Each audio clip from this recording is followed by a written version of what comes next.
Good evening, my friend. As you settle in tonight, take a moment to make yourself comfortable. Perhaps adjust your blanket just a little, pour yourself a warm cup of tea, or gently rest your head on your pillow. Breathe in slowly, filling your lungs with the quiet, soft air of the night, and exhale all the buzz and chaos of the day. Let your shoulders relax and feel the gentle hum of the world fading into the background. Tonight, I invite you to imagine a world unlike any other, a curious blend of old and new, where screens flicker, not in modern rooms, but in the shadowed corners of a Renaissance city. Picture a place where stories are streamed not through fiber optic cables, but through whispered tales passing from hand to hand, from flickering candle to flickering candle. A world where knowledge isn't just printed on parchment, but served up instantaneously, like a scroll of endless scrolls, yet accessible with a simple click, if only they had such things. In this strange space, the boundaries of time blur as shadows dance across cobblestone streets, carrying secrets and surprises. It's a place where the hum of a distant lute might be interrupted by the chime of a notification, or where a carriage stuck in muddy traffic is suddenly replaced by a fleeting glimpse of a digital reflection.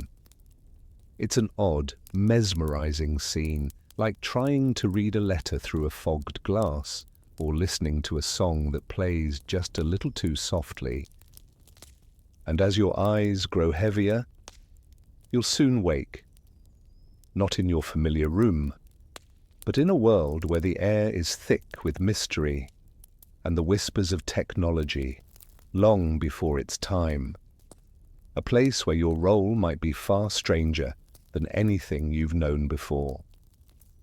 Your bed, if you can call it that, is a rough patch of straw and coarse linen, the kind that scratches your skin and makes you wish you'd brought a softer blanket from your own world.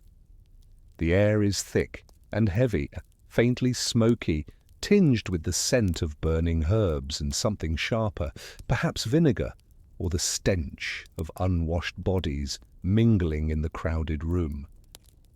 As you shift, you notice the unevenness of the wooden floor beneath you, splintered planks that creak with each cautious step you take. Your fingers brush against the rough texture of the blanket, and your nose catches an aroma that's almost familiar but somehow off, like dried flowers mixed with a hint of something spoiled. The faint, persistent odor of sweat and burnt offerings drifts in through the open window, competing with the distant clang of metal on metal from the blacksmith shop. Somewhere outside, a bell tolls softly, its chime echoing through narrow, winding streets, while faint, muffled voices murmur and shout, merchants hawking their wares, children's laughter, or perhaps the distant groan of someone unwell. You sit up, your clothes stiff and coarse against your skin, the fabric rough and unyielding, like wearing a second layer of bark. The sensation is a far cry from the soft cotton or cozy fleece you're used to. Here, it feels like armor, designed for function, not comfort. You reach for your mask, an odd, beak-shaped contraption that smells of leather and herbs, its weight strange against your face, yet somehow necessary.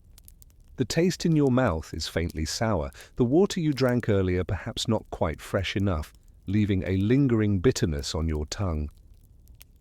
Your first instinct is to chuckle at the absurdity. Your idea of a bad morning used to be forgetting your phone charger or spilling coffee on your shirt. But here, it's realizing your mask smells worse than the patients you're supposed to examine. You try to smooth down your rough clothing, then swing your legs over the side of a narrow cot, feeling the splinters dig into your skin. You stand, the cold air biting through your layers, and take a tentative step forward. The room is cramped, filled with mismatched furniture, an uneven table, a cracked chest, a few worn-out chairs, and scattered objects, a glass vial of dried herbs, a rusted scalpel, a cloth bag of stones. Outside, the village hums with life. You see villagers, men, women, children, moving about with purpose, some pausing to stare at you with a mixture of curiosity and respect, their eyes flickering over your strange attire and the mask that covers your face. Dozens of figures fill the street, farmers leading oxen, merchants shouting about their silks and spices, soldiers with stern faces and heavy boots, priests in simple robes walking solemnly past. The children dart between adults, their laughter ringing out, a stark contrast to the anxious murmurs of elders discussing matters you can't quite hear. Everyone's reactions are laced with a strange mixture of reverence and wariness, as if you carry a secret or a power they don't quite understand. Their gazes linger longer than casual curiosity, and you feel their respect, perhaps fear, like a thread woven into the fabric of this scene. You notice a baker kneading dough by a small fire, the smell of fresh bread faintly competing with the acrid smoke of nearby chimneys. An herbalist tends to a small fire, humming softly, while a soldier leans against a wall, watching silently. Amid all this, a woman in a coarse dress approaches, her eyes meeting yours with a calm intensity, as if she recognizes something in you, perhaps not just your appearance, but the strange aura of this moment. As you take in the scene, it becomes increasingly clear that you are not simply waking up in a different bed. No, this world is woven with textures and scents, sounds and sights that feel almost tangible, like trying to see through a fog of history, thick and shifting. You sense that beneath this surface lies a deeper story, waiting to be uncovered.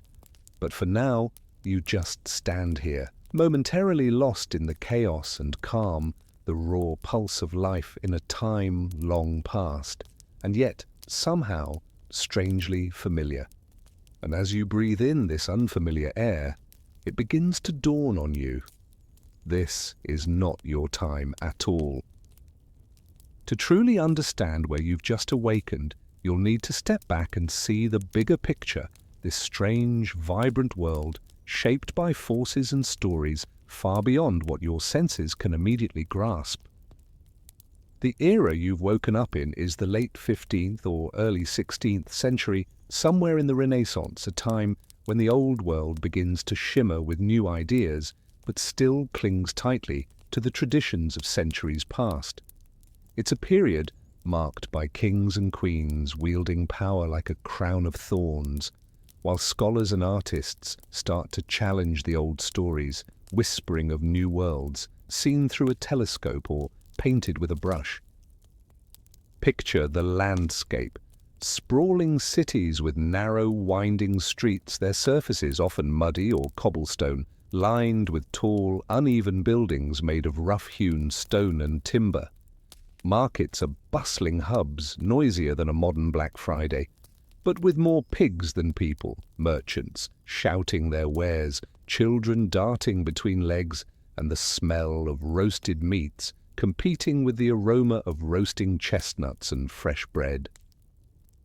Churches and cathedrals dominate the skyline, their stained glass windows casting kaleidoscopic light patterns onto the crowded squares, while the distant clang of blacksmiths at work echoes like a constant heartbeat across the bustling streets. In this world, society is layered like a medieval cake. At the top, the nobility, draped in fine fabrics and jewels, living in stone castles or grand manors.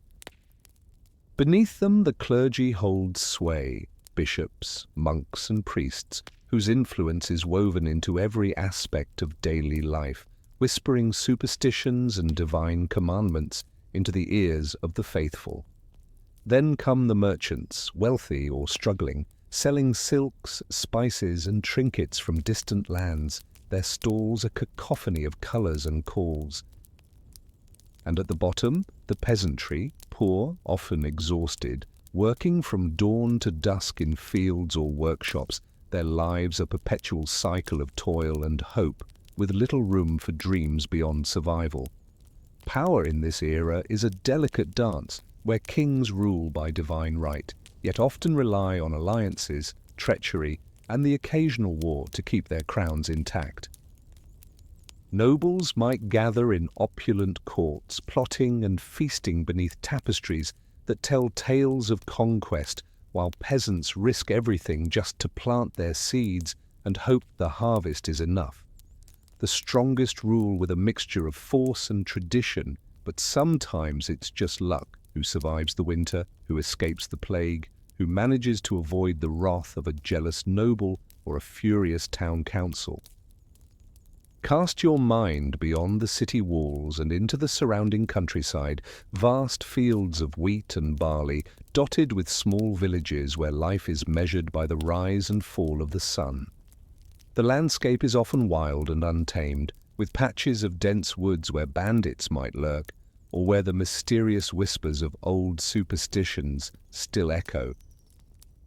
Roads are muddy and rutted, often more a challenge than a route, and travellers are few and wary, their horses slipping on stones or getting caught in the mud. The weather itself seems to have a personality, sometimes gentle as a mother's touch, other times violent as a tempest, with rain and wind turning the land into a soggy, muddy mess. And the rhythm of daily life? Well, it's a cycle of dawn calls and sunset prayers. Children wake early, often with the crowing of roosters or the tolling of church bells, and are soon sent to tend animals, fetch water, or help in the fields. People work tirelessly, performing repetitive tasks that seem almost hypnotic: spinning wool, churning butter, repairing tools, or tending to livestock. Leisure is often religious or communal: festivals, saints' days, or simple gatherings around a fire where stories are told and songs are sung, sometimes accompanied by a lute or a hurdy-gurdy.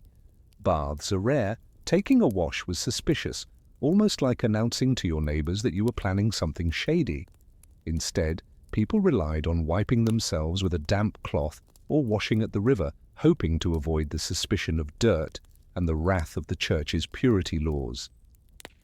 Your world is a patchwork of contrasts.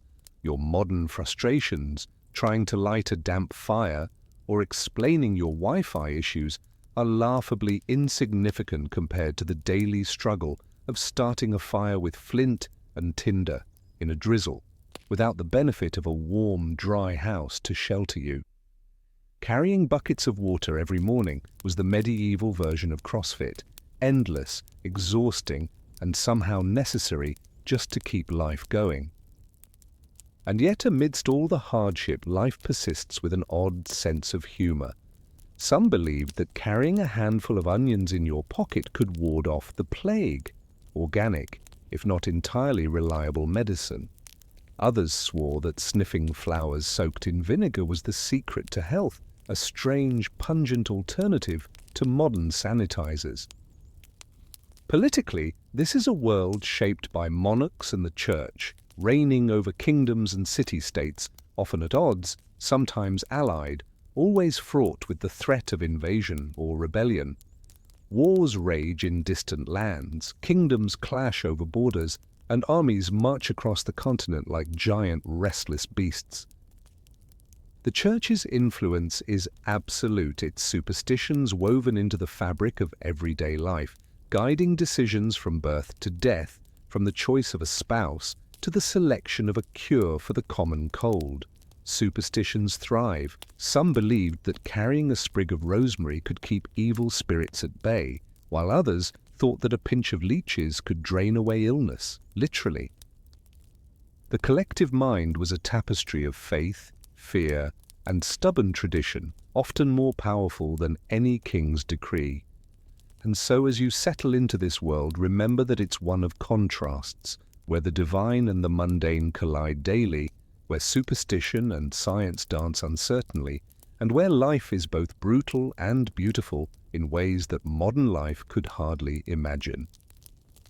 Now take a deep breath as your gaze begins to drift downward from the grander stories of kings and wars to the small, intricate details of daily life, the routines, the rituals, the quirks that will soon become your new reality.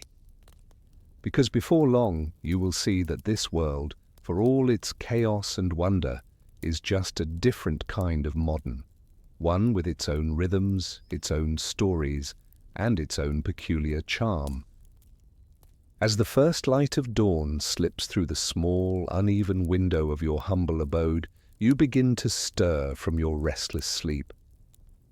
The air is thick with the scent of smoke from the nearby hearth, mingled with the faint aroma of damp earth and dried herbs.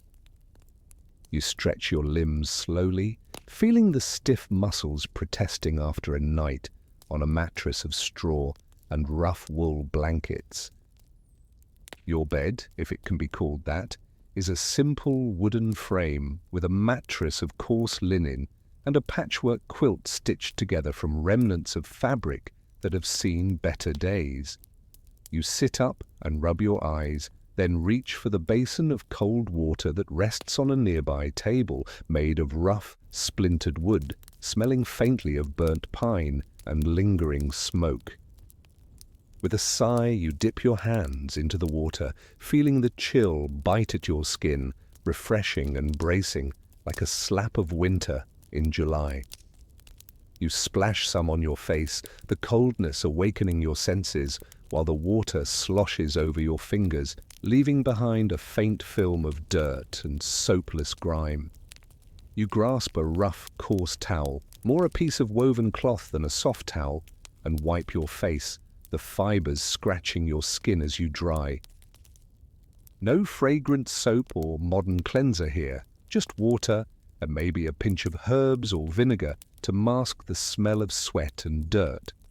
Back in these times, personal hygiene was a matter of practicality and superstition rather than comfort. Many believed that frequent bathing was dangerous or at least suspicious, a sign you were hiding something. Instead, you rely on quick rinses, fragrant herbs, and aromatic oils to purify the air around you. Sometimes a sprig of rosemary or sage tucked into your belt helps chase away the odors of the day. Forget your 10-step skincare routine. Here, survival is splashing some water and hoping the smell doesn't scare the neighbors or offend the local priest. Stepping into your small home, the atmosphere is a mix of rustic charm and survivalist austerity. The walls are made of dark, roughly hewn timber, the surfaces scarred by years of use, knives, wooden spoons, and clay pots scattered about. The flickering glow from the fireplace casts dancing shadows across the uneven plaster, filling the space with a warm, smoky scent. The floor beneath your feet is uneven, creaking with every step, and the air carries the faint aroma of burning wood, damp wool, and the faint sweetness of dried herbs hanging from the beams.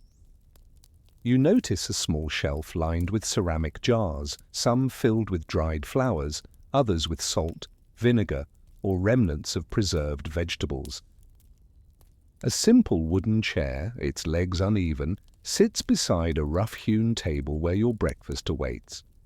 Your clothing, a heavy tunic of coarse wool and thick trousers, feels like wearing a patchwork of rough fabric and itchy fibers, more like being wrapped in a hedgehog than a comfortable sweater.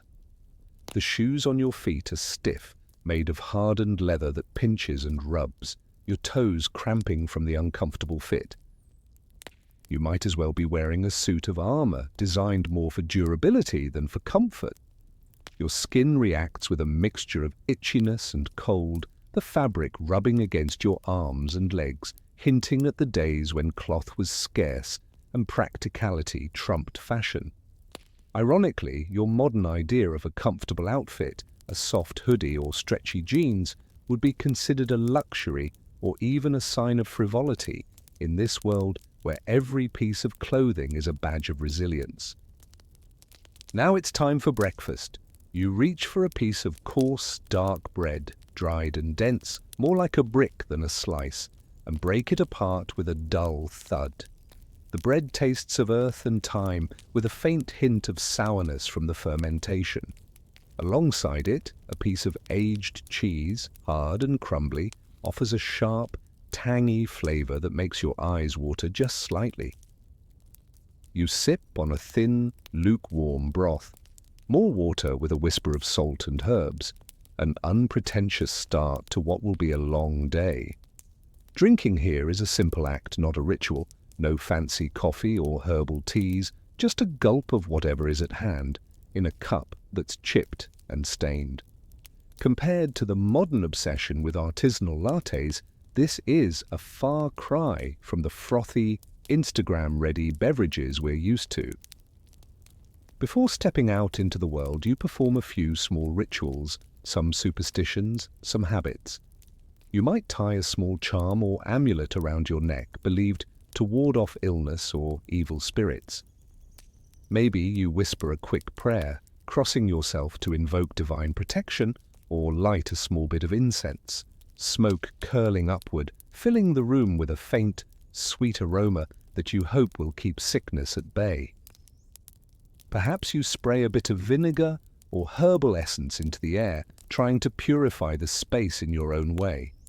It's all part of the game, these small acts of hope and superstition woven into daily life, like a spiritual Wi-Fi connection to the divine or the spirits of the ancestors.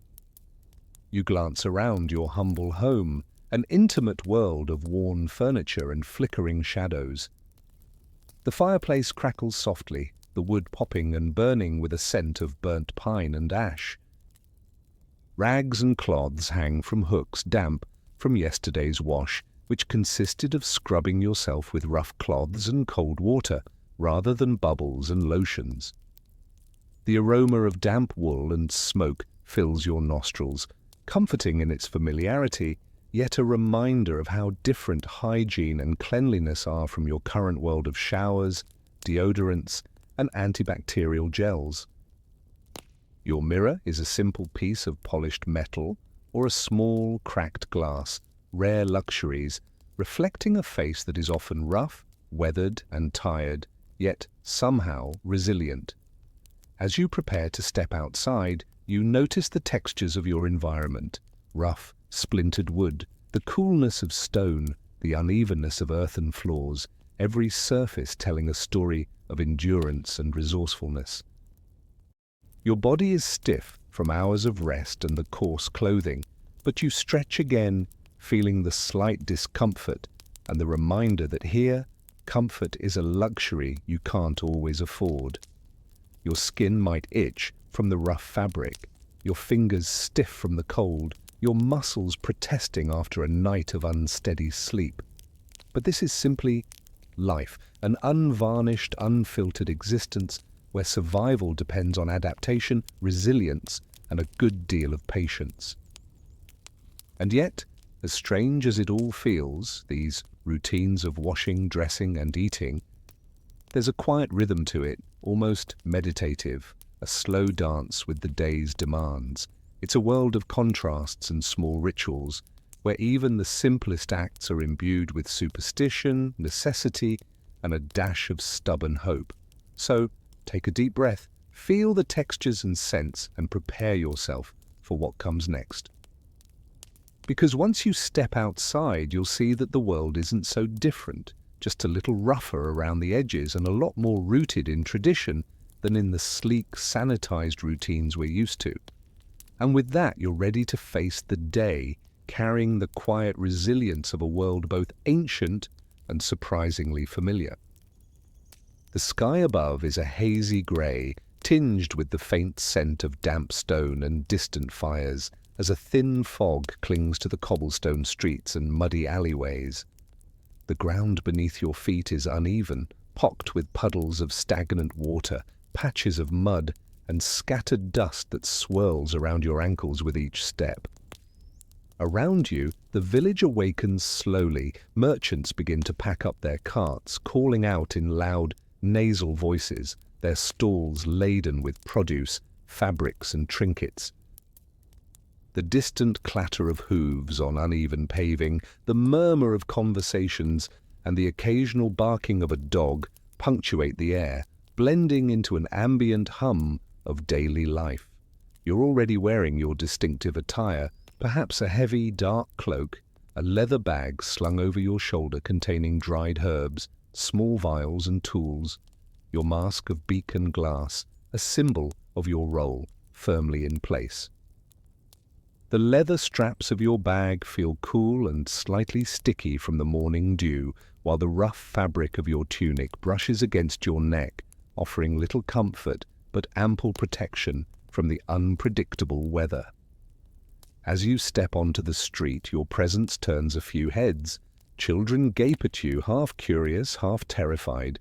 Elders nod with a mixture of reverence and suspicion. The merchants glance at you with a wary eye, knowing your task is vital and perhaps a little unnerving. You're here as a healer, a specialist in the dark and dangerous art of tending to the sick and the dying. Your role is clear: examine the afflicted, diagnose their suffering, and dispense remedies, whether herbal, mystical, or both. You are a figure of authority, yet also of fear. Your reputation precedes you, and the way people look at you reflects their hopes, fears, and doubts. Children hide behind their mothers, clutching their small hands tightly, while some adults regard you with a mixture of awe and anxiety. They understand, perhaps better than most, that your presence here is both a blessing and a sign of the terrible times. They see you as a protector, or sometimes as the bearer of doom. You move through the town square, passing by the market where vendors shout over each other, hawking everything from fresh vegetables to freshly slaughtered poultry. The smell of roasted chestnuts mingles with the pungent aroma of fish and the sharp tang of vinegar, creating a sensory overload that's both familiar and strange. The air is thick with the noise of barter, clinking coins, shouting, animals squealing, and the rustle of cloth. The streets are crowded, the pace relentless, as people go about their business, some hurried, some leisurely, each one absorbed in their own routines. Your steps take you toward the homes of the sick, the places where your duties begin. Inside, you find a different world, cluttered, smoky, filled with the scent of herbs drying in bundles, the faint smell of unwashed bodies, and the crackle of wood burning in the hearth. The furniture is simple: rough-hewn tables, wooden stools, and clay pots, each item bearing the patina of age and hard use. The walls are darkened by soot, and the floors are uneven, sometimes muddy or covered in straw. Your hands, rough and calloused from years of work, feel every texture as you examine your patients: cold, clammy skin, swollen limbs, or trembling hands. Your tools are modest: small knives, dried herbs, a leather pouch of salves, and your senses are attuned to every sound and smell: the coughs of the afflicted, the wheeze of breathless lungs, the bitter taste of bitter herbs and vinegar on your tongue. You might smell a faint whiff of rotting flesh or stale air, reminders of how fragile life is here. The act of examining is a ritual, placing your fingers on a feverish brow, feeling the pulse of a weak wrist, listening to the raspy breathing with your stethoscope-like device, or simply observing the pallor and signs of distress. You mutter prayers and incantations under your breath, sprinkling herbs or burning incense, smoke curling upward like a prayer itself, hoping to chase away the spirits of sickness. Sometimes you burn the clothing of the ill, believing that the smoke will purify and contain the disease, a practice that makes modern health officials shudder with disbelief. Your work is a constant balancing act between science and superstition, between hope and despair. It's often exhausting, but strangely satisfying. Here, your success is measured not by likes or shares, but by the faint glimmer of relief in a patient's eyes or the quiet gratitude of a family. Amidst this, you are also a social figure, interacting with nobles who might send for you to treat their courtiers, or with the humble peasants who regard you as a vital part of their community. The noble lady, in her fine silk gown, might regard you with a mix of disdain and admiration, while the village elder, with a weathered face and kind eyes, offers a humble nod of thanks. You're sometimes a subject of gossip. Some whisper that you carry divine favor, others that you're cursed with the plague yourself. A few sneer or avoid you altogether, wary of your role as both healer and harbinger of bad news. And behind every interaction lies a layer of superstition. Some believe that carrying a cane isn't just for support, but for poking patients from a safe distance. Others think that smoking tobacco inside your mask, filled with herbs and spices, keeps the disease at bay, like medieval aromatherapy, with a hint of desperation. The community's rhythms are relentless. Markets bustle with activity, processions wind through the streets, and the harvest season approaches, filling the air with anticipation and anxiety. You are a vital thread in this tapestry, an individual whose work sustains the fragile balance between life and death, health and illness, hope and fear. Every day is a new challenge, a new chance to make a difference, though often it feels like playing a game of chance where luck, superstitions, and skill are all intertwined. And as you move through this vibrant, chaotic world, you realize that you are both a product and a shaper of the society around you, an essential piece of a puzzle that is as complex and unpredictable as the human body itself. But no matter how strange or exhausting it all may seem, you understand one thing for certain.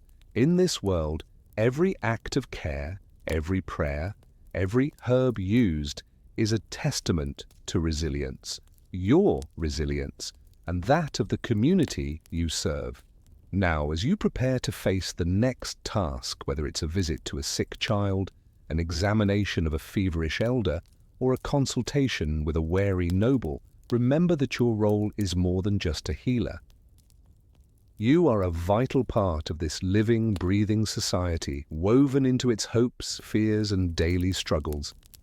And in this strange, ancient world, your work is a quiet act of defiance, a reminder that even in the darkest times, life persists, stubborn and fierce, against all odds. It's a subtle but persistent presence, like the smoke rising from 1,000 chimneys, curling through the streets and seeping into the cracks of stone walls. Fear here is woven into the fabric of daily life, an invisible thread that pulls tight whenever sickness spreads, whenever hunger gnaws at bellies, or when distant thunder signals the approach of war. You notice it most in the way people stare at you, whispering prayers under their breath as you pass, their eyes flickering with a mixture of hope and dread.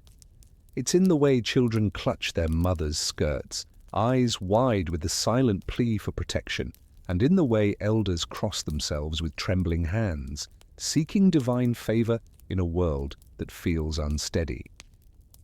In the crowded churches, the air is thick with incense, and the heavy silence is broken only by the soft murmur of prayers and the crackling of candles.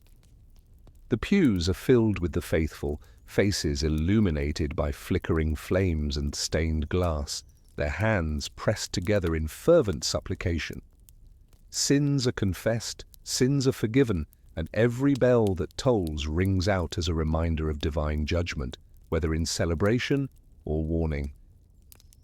On feast days, processions wind through the streets, monks singing hymns that echo off the cobblestones, their voices rising and falling like a wave of devotion. You see people clutching rosaries, fingers tracing beads with a rhythm that matches their heartbeat, whispering prayers that sound like a lifeline thrown into the storm of uncertainty. The smell of burning incense and wax fills your nostrils, a scent that clings to your skin and clothing, as if to remind you that faith is a constant, tangible presence. Today, you might scroll through a digital feed for comfort, perhaps a funny cat video or a motivational quote, something to distract from the chaos. But here, the people clutch their rosaries as if they were life jackets in a storm, each prayer a small act of resistance against the chaos that lurks just beyond the horizon. Superstitions are woven into their routines, objects brimming with supposed power, amulets carved from bone or stone, tiny bottles of herbs and oils believed to ward off spirits, and symbols painted on doorframes to keep malevolent forces at bay. You might see someone wearing a crude charm, perhaps a dried eye of a bird or a strange twisted knot, believing it will keep evil away. Sometimes they'll burn herbs or incense, believing the smoke will purify the air and exorcise the invisible miasma. This idea that the foul, rotten air is the true cause of illness, not the unseen microbes you've studied in your more modern moments. It's almost humorous, this medieval version of essential oils, except with a slightly higher chance of accidental poisoning. Some believe that carrying a dead toad in your pocket can ward off the plague. Others think that whipping themselves in the streets will earn God's mercy and free the city from the sickness. You can't help but smile at the absurdity, even as you recognize the sincerity behind these acts. These rituals, bizarre as they seem, are the community's way of grasping at control, of forging some sense of safety amid the chaos. But fear here is more than just superstition. It's a collective force that unites and divides. The threat of the plague is never far from anyone's mind, a shadow lurking behind every conversation, every meal, every quiet moment. People speak in howdy. It's in the way neighbors lean on each other, not just for bread or warmth, but for a kind of comfort only another heartbeat nearby can bring. You see it in families gathered close in their cramped homes where children sleep on the floor beside their parents, and grandparents sit hunched near the fire, their eyes flickering with stories of better days. Forget Netflix family dramas here. Your cousin might literally sleep on the floor 2 feet away from you every single night, sharing body heat in a world where even the smallest comfort is a rebellion against the cold reality outside. And yet these close-knit bonds can feel like both sanctuary and prison, as obligations weigh heavily. You see a mother chastising her daughter for speaking out of turn, or an uncle warning a nephew to be cautious about whom he trusts, because in times of plague and suspicion, even familial love is tinged with a faint thread of distrust. And then there are the friendships, small acts of kindness that shine like lanterns in the dark. You witness neighbors helping each other carry supplies, sharing a crust of bread, or a sip of wine during a festival, whispering advice in the shadows of narrow alleyways. The trust is fragile, often shattered by whispers of the plague or rumors of heresy. In a town where everyone's a potential suspect, a simple gesture, like passing a bundle of herbs or exchanging a secret, can be both a lifeline and a risk. Yet, despite the suspicion, bonds form in the shared struggles, in the moments when a hand is placed on a shoulder or a quiet word offers solace. It's like a small rebellion against the chaos, to still believe in friendship, in community, even when the shadows grow long. And, of course, love finds its way through the cracks of a world trembling on the edge of disaster. You might see a young couple exchanging secret glances beneath the flickering torchlights, their hands trembling as they steal a moment away from prying eyes. Promises of marriage are whispered in hushed tones, sometimes with a nervous laugh, sometimes with a tear. A dance at a village festival, if the fiddler's strings don't snap, becomes a fleeting escape from the weight of the world. Tinder swipes? Here, it's a glance across a smoky tavern, where a spark might ignite if the fiddler's strings hold, and the moon is just bright enough to hide their blushes. Love is a gamble, an act of courage in a society where every smile could be a sign of treachery and every touch carries the risk of infection or suspicion. The social hierarchy shapes these connections just as much as the fears that lurk beneath. Nobles and peasants, clerics and lagos, each group has its own rules, its own unspoken boundaries. The noble lady in her velvet gown expects deference, her servants bowing low, eyes cast downward.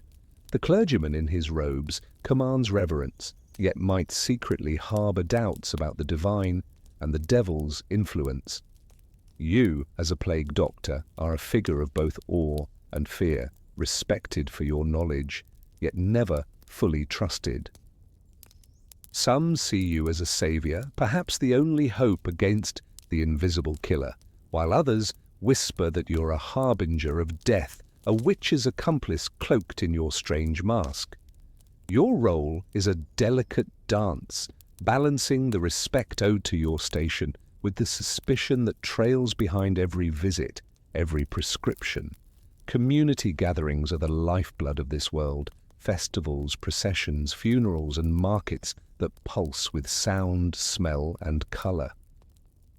You find yourself woven into these rituals, dressed in your dark robes, moving through crowds thick with the scent of roasted bread, spiced wine, and the faint aroma of incense that lingers in the cool air. The streets are alive with music, gaita melodies that rise and fall, echoing off stone walls, mingling with laughter and the murmurs of gossip. You feel the rough touch of a hand pressed into yours during a procession, the warmth of a handshake that says, "We are in this together." These moments serve as anchors, fellowships in a sea of uncertainty, fostered by shared meals during festivals or quiet conversations at the edge of a crowded square. But it's not all warmth and camaraderie. You see rivalries simmer beneath the surface, disputes over land, accusations of witchcraft, jealousies that ignite during the harvest or at the marketplace. A neighbor might whisper about your cousin's new wife, hinting at dark dealings. A rival guild might spread rumors to undermine a competitor. Sometimes these tensions boil over into accusations of heresy or witchcraft, public punishments that are as much spectacle as justice, with crowds gathering to watch a heretic censure, their shouts mingling with the crack of whips and the smell of burning herbs. It's a grim reminder that in this society, life isn't just about warmth and connection. It's also about survival amid suspicion and intrigue. Your role in all these tangled relationships is complex. You are both a part of the community and an outsider, trusted by some, feared by others. People might cross themselves when they see you, whispering prayers under their breath.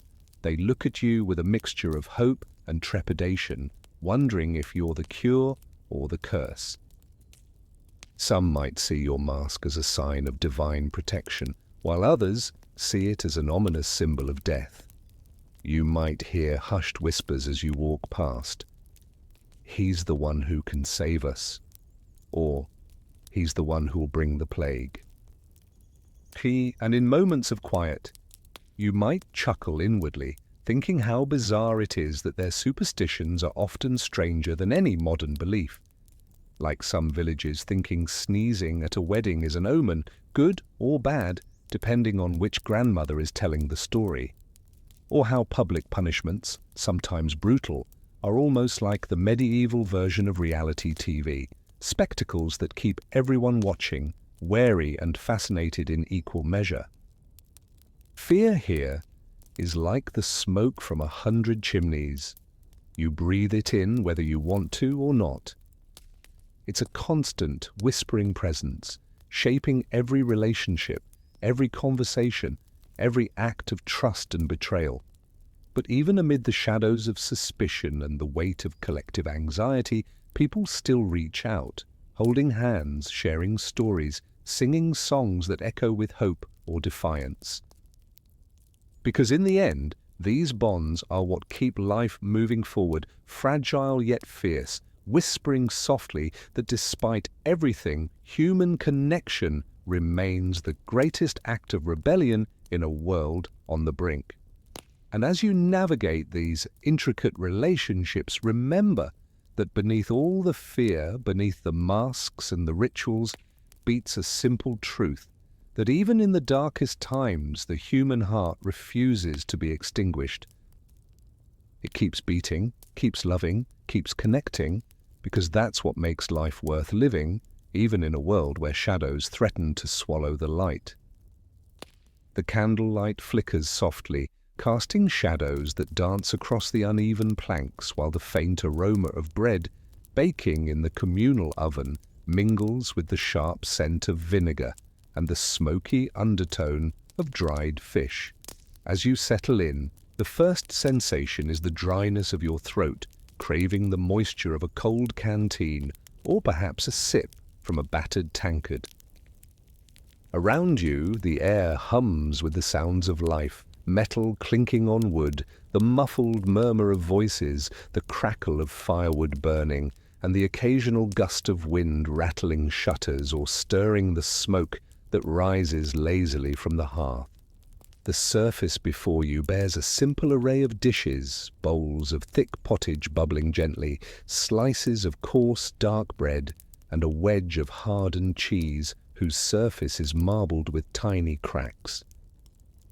Your utensils are minimal, perhaps a dull knife with a slightly bent blade, a wooden spoon, and a rough clay cup, each one worn from many seasons of use. You notice how the bread's crust is thick and rough, like the bark of an ancient tree, and how the pottage's steam carries the scent of boiled legumes, herbs, and a faint hint of salt-cured meat. The taste is familiar, salty, with a depth that hints at hours of simmering, punctuated by the occasional burst of bitter herbs or a splash of vinegar to sharpen the palate. Your water, drawn from a well outside, has a gritty aftertaste, like the earth itself, settling on your tongue, and yet it quenches your thirst, much like the promise of a better tomorrow. In contrast to the elaborate banquets of aristocrats, your everyday meal is humble but nourishing. For the wealthy, the table might overflow with roasted meats, perhaps a spit-turning boar or a plump pheasant, spiced with saffron or pepper and adorned with dried fruits and candied nuts. Their bread is soft and white, their wines sweet and fragrant, the kind that makes the head spin and the cheeks flush. But here, at your humble table, the bread is dense and coarse, a loaf of rye or barley that crackles under your teeth, and the wine is a pale, sour ale, cloudy with yeast and best served in a cup that's seen better days. Still, it's enough. It's what sustains you through the long, uncertain hours. Before eating, a simple ritual unfolds, a quick cross made over the chest, a blessing murmured, or perhaps a prayer whispered beneath your breath. God grants strength and patience. Washing your hands might be a matter of dipping them into a basin of cold water, the rough cloth of a towel drying your palms, or perhaps just wiping them on your tunic if water is scarce. Etiquette is minimal but meaningful, an unspoken understanding that respect and gratitude are shown not just through words, but through the care with which you handle your food and utensils. Portions are measured with care, a small slice of bread for each, a ladleful of pottage, enough to satisfy but not indulge. Days of fasting or religious observance, Lent, for instance, impose restrictions that turn even the most modest meal into a moment of prayer and discipline. On such days, fish replaces meat, and the table becomes a silent battleground of restraint, where hunger sharpens the senses and makes every crumb feel like a treasure. Imagine the bustling market outside, the hurried footsteps of vendors, their voices rising and falling like the tide, shouting prices for fresh bread, ripe vegetables, and the day's catch. The smell of malt, from brewing barrels mingles with the sharp tang of vinegar and the smoky aroma of freshly roasted chestnuts. Pigs squeal in the pens, and the blacksmith's hammer rings out, a steady beat against the background hum of life. You might cross paths with a baker rushing to fill his oven, his apron dusted with flour, or a merchant bargaining fiercely over a crate of oranges. Perhaps you're in search of a rare ingredient, ginger, saffron, or theriac, each a small luxury in a world where scarcity is a constant threat and every purchase is a calculated act of hope. Back at your table, the act of eating is itself a delicate performance, an unspoken dance of status and necessity. The food you consume is a statement. A hearty bowl of pottage speaks of toil and practicality, while a roasted fowl with its golden skin and fragrant herbs whispers of wealth and privilege. Waste is frowned upon, yet the resourcefulness of the community ensures that little goes unused, bones boiled for broth, bread crusts turned into croutons, vegetable scraps fed to the pigs. The hunger that gnaws at you is a persistent, sharpening blade, yet it also heightens your senses. Every flavor, every texture, every aroma becomes more vivid, more urgent. You savor the saltiness of the cured meat, the bitterness of overused herbs, the sweetness of dried figs stored away for special occasions. Perhaps a piece of bread is dipped into the pottage, then torn and shared among companions, an act that binds and sustains, a reminder that even in scarcity, community is the greatest feast. And after the meal, the city breathes again. The last crumbs are brushed aside and the table clears for the next act. The streets call out with the promise of music, laughter, and small acts of defiance against the approaching night. You can almost hear the distant strum of a lute, the clatter of tavern mugs, the muffled shouts of children playing, and the faint hum of stories and songs weaving through the glow of lanterns. Because in this world, food is more than sustenance. It's a bridge to camaraderie, a ritual that transforms mere survival into shared joy. And as you rise from your place, you carry the aroma of herbs and bread with you, a quiet reminder that even amid hardship, life's simple pleasures remain a vital spark, ready to ignite again when the evening falls and the city's pulse continues. Outside, the street unfolds like a dark tapestry stitched with flickering lanterns, their glow casting elongated shadows that dance shyly along the cobblestones. The air is thick with a mixture of muted laughter, hushed conversations, and the faint aroma of warm beer mingling with the scent of wet sawdust from the tavern's threshold. The soft murmur of footsteps and the occasional clatter of a dropped mug echo as you walk into the night, where life pulses in the open air, an entire community breathing between fears and festivities. You find yourself drawn to the tavern, a refuge of noise and comfort. Inside, the space is rough but alive. Benches wobble beneath the weight of revelers, and a sturdy counter, darkened by years of ale and sweat, stands at the center. Dust motes swirl in the faint light, dancing in the shafts of firelight that flicker from the hearth.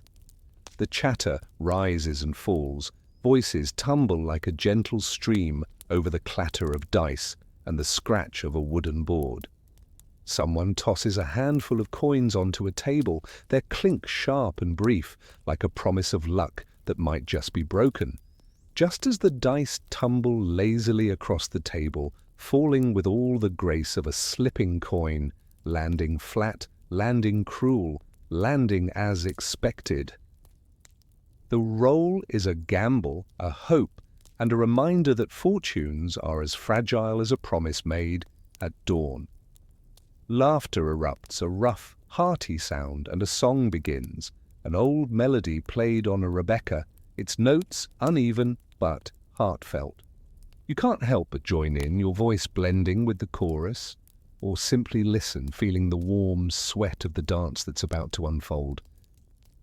The simple steps are familiar, hands held loosely, feet moving in a circle, the rhythm set by drums pounding like the heartbeat of the village.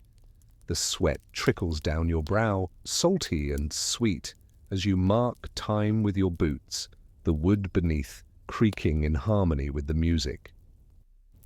The dance is more than movement. It's a collective act, a ritual that pushes back the darkness, even if only for a moment. Beyond the tavern's door, the festival continues, an open-air celebration of the season or a saint's day. You pass through a procession of flickering candles, their flames flickering like tiny stars caught in human hands. The scent of wax and herbs fills the air, candle sera melting into the night, mingled with the fresh aroma of herbs carried in from the fields. People sing hymns, their voices rising in solemnity and joy as they march through the streets, their robes rustling, their faces lit by the glow of the flames.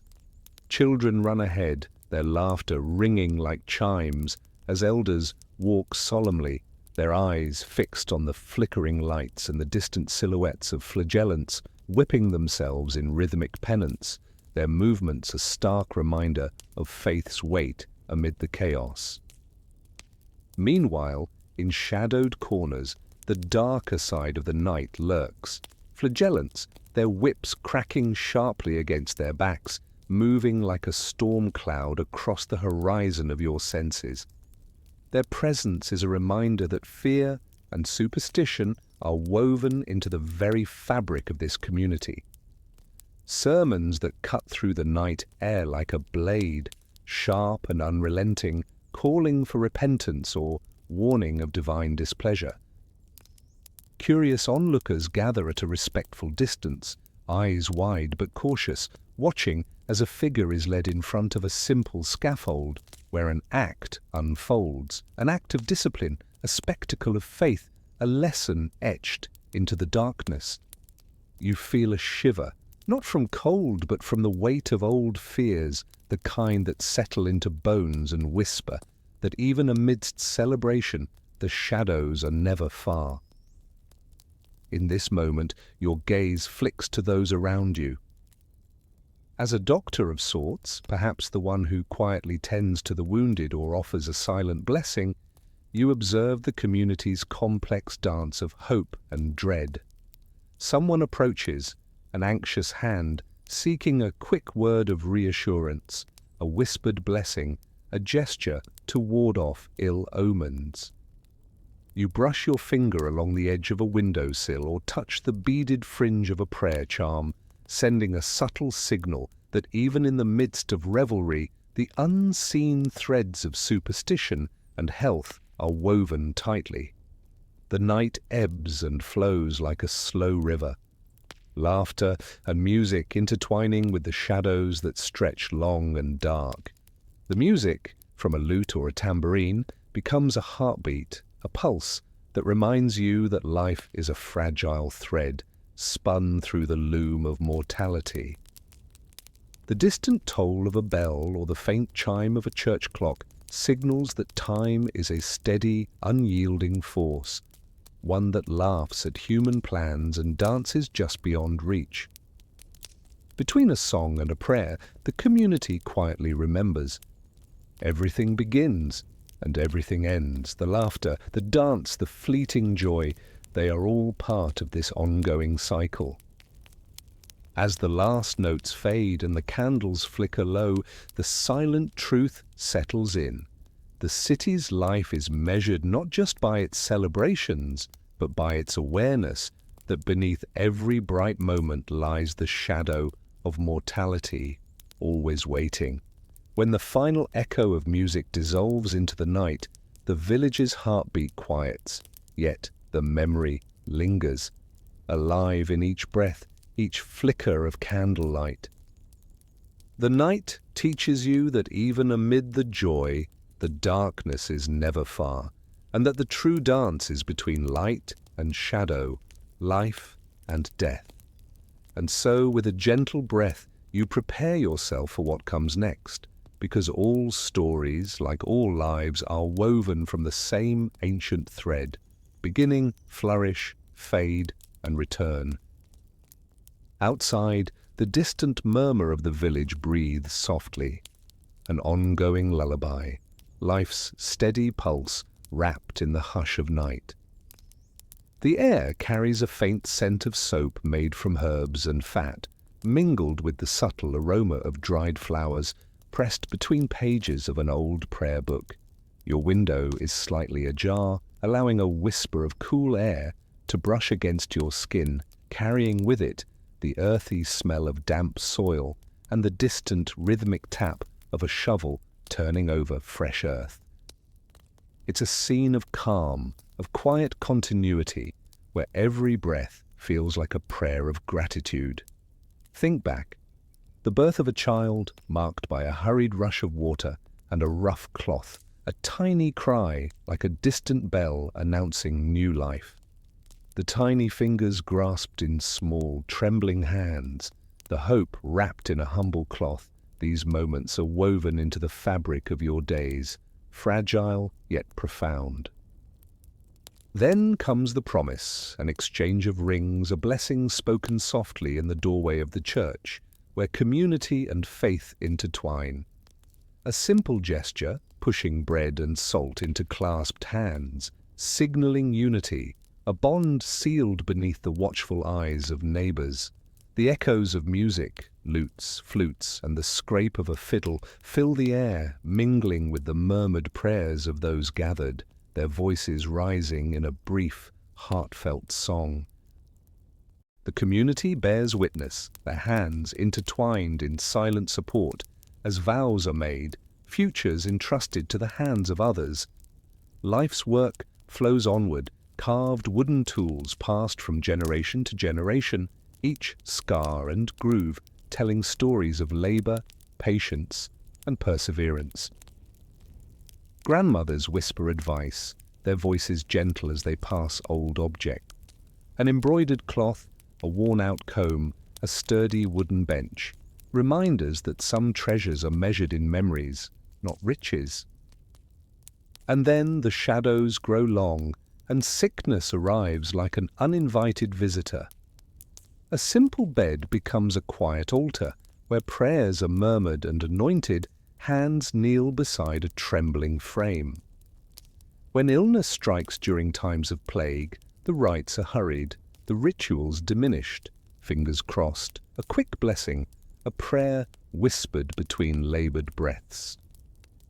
You, whether healer or witness, stand at the edge of this fragile moment, offering dignity and compassion amid the silence of unspoken fears. The final farewell is marked by a tolling bell, a somber sound that echoes through the village, calling loved ones to gather. A procession moves swiftly, no fanfare, just a quiet, respectful march through the cool air. Candelabra flicker as bodies are laid to rest in simple graves, sometimes shared, sometimes marked by a humble stone or a small cross, as the earth receives its silent guest. The community prays, their voices joining in a collective whisper of remembrance, their words a gentle thread stitching the past to the present.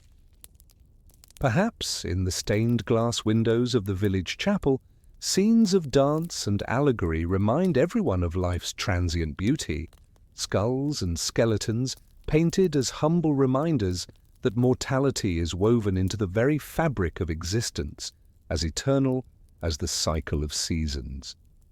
From the book of Ecclesiastes comes the quiet truth. There is a time to be born and a time to die. A rhythm that no mortal can escape, a reminder that life's fleeting nature makes each moment all the more precious. As you lie back, the day's memories settle softly into your mind. Every small act, parting bread, a shared smile, a whispered prayer, becomes a testament to the miracle of everyday life. The simple act of breathing, of waking anew each morning, is itself a sacred gift, a rhythm that sustains hope even in the darkest times.